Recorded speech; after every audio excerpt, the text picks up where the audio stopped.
প্রধান উপদেষ্টা doctor Mohammad ইউনূসের press সচিব আমাদের শফিকুল আলম তিনি বলেছেন ৪-৫ দিনের মধ্যে বাংলাদেশে একটা ষড়যন্ত্র, বড় ধরনের একটা ষড়যন্ত্রের আতঙ্কে আছেন তিনি।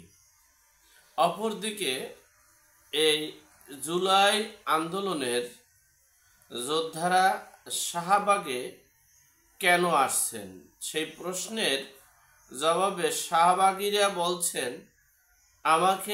আমাদেরকে সচিব বলছেন যে তোমরা এখানে না থেকে শাহবাগ ব্লকেট করো।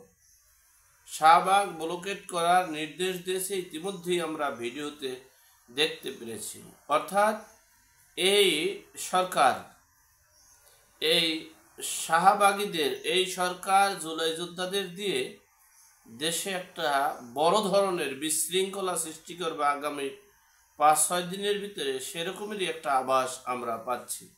চলুন সে বিষয়ে সংক্ষেপে আপনাদের সাথে শেয়ার করছি।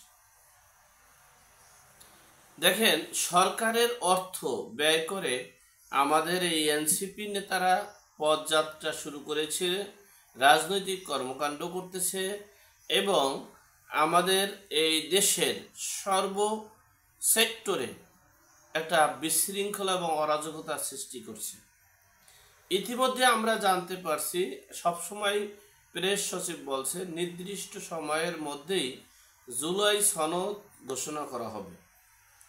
তো জুলাই সনদ ঘোষণা করা হবে নির্দিষ্ট সময়ের মধ্যে, তাহলে সেই জুলাই সনদের জন্য কেন রাজপথে এই এনসিপি নেতারা? আবার সেখান থেকে আমরা জানতে পারলাম যে সচিব এই এনসিপি নেতাদেরকে শাহবাগ ব্লকেট করতে বলছেন। কেন তারা শাহবাগ ব্লকেট করতে বলছেন এই সচিব?